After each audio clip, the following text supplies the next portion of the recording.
Hi, everybody. Glad you're back. And today I wanted to be speaking about something that's extremely important. I title it America's Dangerous Migration. And America's Dangerous Migration, or Americans' Dangerous Migration, is the south and southwestern migration of Americans in the country. And right now, the South and Southwest seem very enticing. So we have a lot of people moving to Arizona and Florida. Cheap housing, cheap land, no services, okay?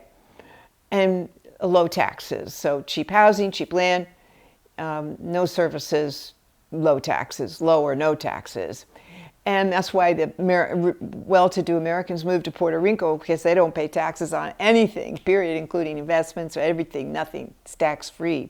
So they go to Puerto Rico with their big top generators and muddle through the storm, leave, and then come back.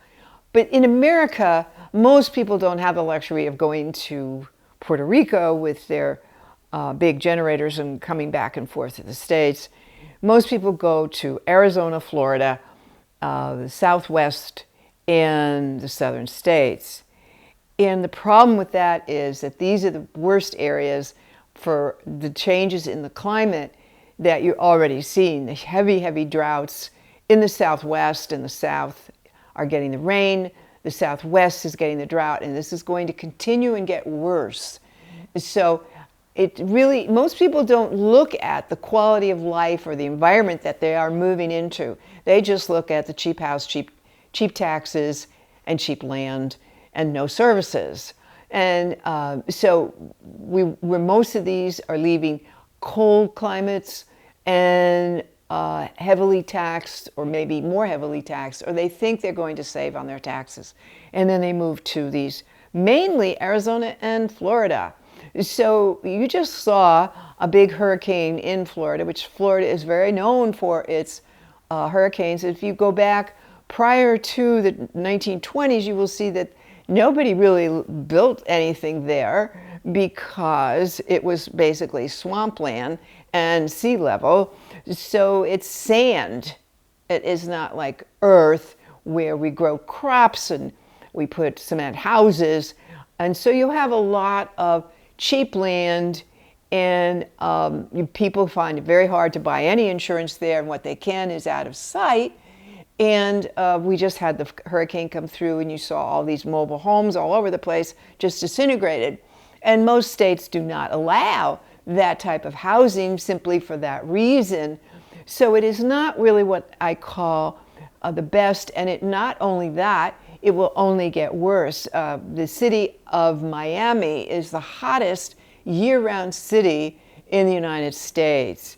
And so you can look forward to that with rising sea level. It's already sunk, and it will have rising sea level. And most of that will not be able to be stopped, and it will cost a fortune to do the seawalls, et cetera, that are required to hold back the surges of the ocean. And then you go further from, say, the coastlines from Jersey southward, more flooding, more heavy, heavy rains. This is all part of this warming of the climate, and it's something that is out of our control, except we don't know that. We're just going to throw a ton of money on it and think we can fix it. But we are going to start seeing that the government finally, I'm hoping, will stop paying for people and reimbursing them for their flooded houses, okay? And the big thing, too, is the heat. The heat is in these areas of Mississippi, Alabama, all through the South, North and South Carolina, are still going to see heavy rain and heat. And in the South, this is called Texas, Arizona, Nevada, Southern California.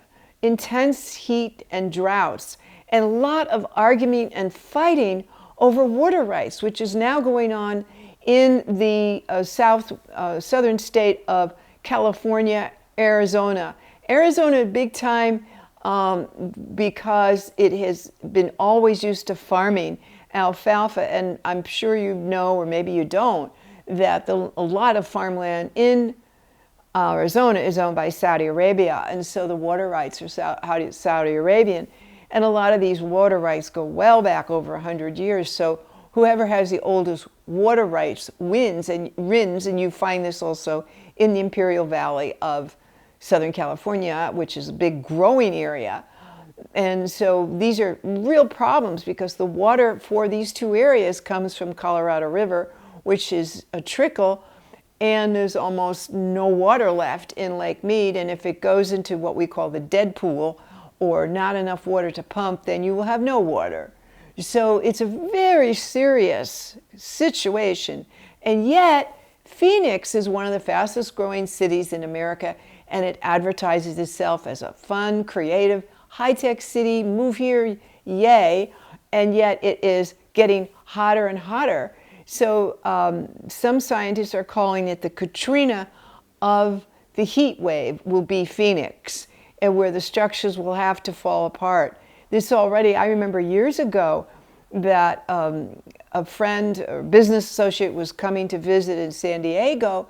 Plane could not take off the runway at Phoenix Airport because of the heat on the tarmac was too hot for the planes to take off. So this is something that is not going to quiet down. It will intensify.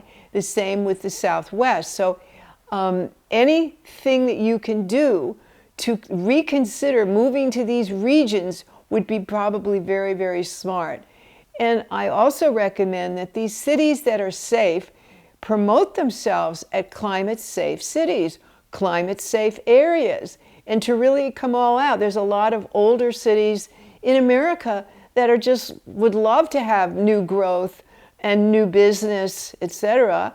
However, these other places get heavily marketed and heavily promoted, and it's like a flood of people into Florida because it's cheap, cheap, cheap. You can get a mobile home, set it up on nothing land, on sand, and live and fish and say this is fabulous until it gets so hot or until it gets so hurricaned or flooded that it's too miserable to live there, and you will move again.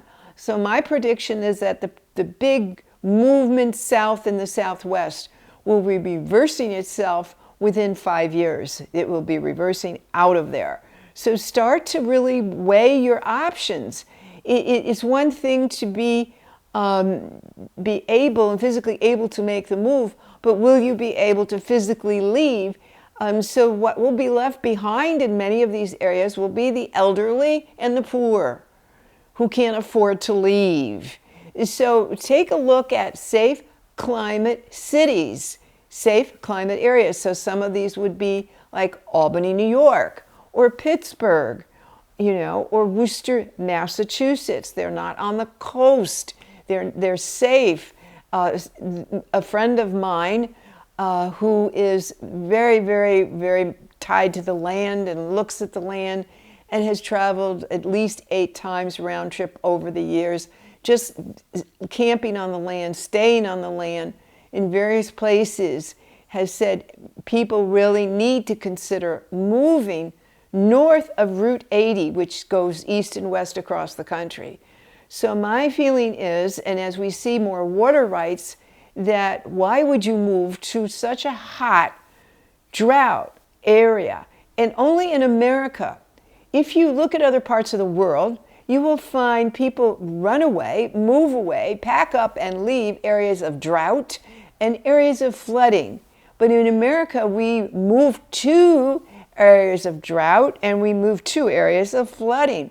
Why do we do this? Because we have, again, been marketed these as super terrific areas, cheap, no service, low tax places to live, okay?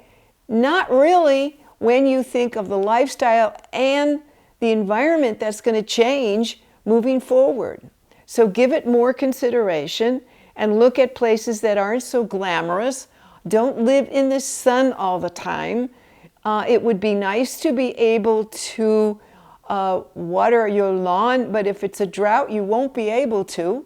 It would be nice to be able to think that you could run the water in the sink when you brush your teeth, but you will not be able to. You will be water restricted in the drought areas, and you will have to put up with intense heat as well in the drought, and you will have to put up with heat and water and flooding like Louisiana, okay, and Florida in these other areas. And even all of these coastal areas are in great danger. So it's moving out away from them into safer areas of land, and think and consider of other regions of the U.S. that are climate safe environments. That's what you want to look for now. Climate safe environments. What are they? And what other options do you have rather than the South and the Southwest? So these are my suggestions, and to give it some consideration. If you would like to know more, you can read it on my website, gailminogue.com. I did a long article on this with lots of quotes for more information to you and contacts and sources, so that you can follow up and read more about this in making your next move. So just don't follow the herd. And that's my thought for today. I always look forward to hearing from you and doing more YouTubes. Thanks very much. Bye-bye.